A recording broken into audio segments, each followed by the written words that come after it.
It is now my honor to invite the President of ECOSOC to deliver his remarks as host of this special event. Please welcome His Excellency Munir Akram, Permanent Representative of Pakistan to the United Nations and President of ECOSOC. Thank you very much, Ilana, for the invitation and for giving me the floor. Mr. Director General of the FAO, Mr. Executive Director of the World Food Programme, heads of agencies, excellencies, ladies and gentlemen. I'm pleased to join you for the launch of the report on the state of food security and nutrition of the world 2021. I congratulate the co-authoring agencies, FAO, IFAD, UNICEF, WFP, and WHO for the exemplary UN partnership on this very important and critical goal of zero hunger. This is the third time the report is launched during the high-level political forum on sustainable development. It is befitting, given the long-standing concern expressed by the forum about the trends on SDG 2. This report is an important UN system tool for monitoring progress towards SDG 2 targets, one on ensuring access to safe, nutritious and sufficient food for all people, all round, and two, on eradicating all forms of malnutrition. This report shows that millions worldwide are now suffering from the devastating effects of COVID-19 on food systems. Since the SOFI 2021 report provides the first ever assessment of global food security and nutrition since the onset of the pandemic, its findings can support evidence-based policies inspired by a better understanding of the long-term implications of COVID-19 for sustainable development and people's well-being. The report also provides timely guidance on how to transform our agri-food systems to specifically address the drivers of the recent food security and nutrition setbacks. Excellencies, today the world confronts a looming agricultural crisis. 600 million suffer from hunger. 2.3 billion, as we've just heard, have inadequate access to food. Over 100 million children are stunted each year due to undernourishment. Unfortunately, the COVID-19 pandemic is likely to push another 120 million people into extreme poverty. Many countries are food insecure. The World Food Programme has warned of the danger of famine in some of the poorest countries and conflict zones.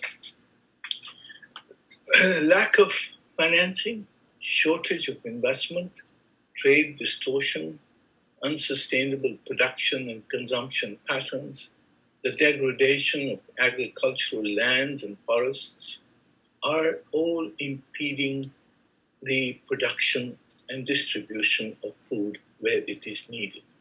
We are also facing an impending water crisis and the loss of biodiversity, which will be major reasons for further insecurity in access to food and a rising cost and a rising cause of poverty. If we are to end poverty and hunger, we will need to do several things. First, invest in sustainable agricultural infrastructure to facilitate transport, production, and distribution of agricultural inputs and food products. Second, governments need to more actively ensure adequate and fair prices for agricultural and food products. The so-called magic hand of the market should be married to the very visible hand of the state. Small farmers should not be left to the mercy of corporations.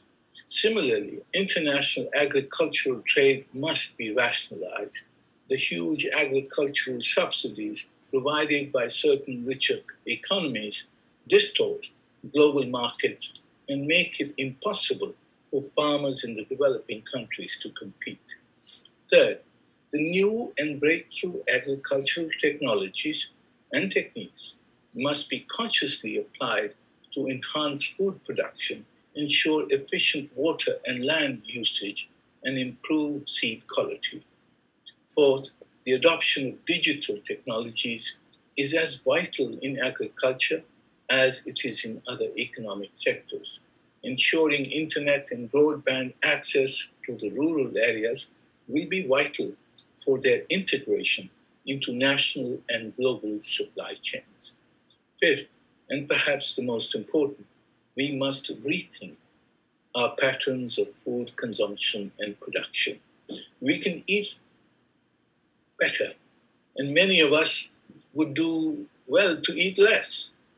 We can produce food with greater respect for nature. We can stop the pollution of our lakes, rivers, and oceans. We can produce more with less water and without dangerous chemicals. I hope these elements will be considered as part of a new strategy for sustainable food production and consumption at the Food Systems Summit this year. I also believe SOFI can help us develop such a coordinated and multilateral response and galvanize global solidarity based on strong political leadership and a concern for the most vulnerable. Let us work together for zero hunger by 2030. I thank you. Thank you so much, Your Excellency, and we thank you for your commitment and your leadership on this critical issue that, as you has so ably pointed out, touches so many parts of so many sectors across the whole Sustainable Development Agenda.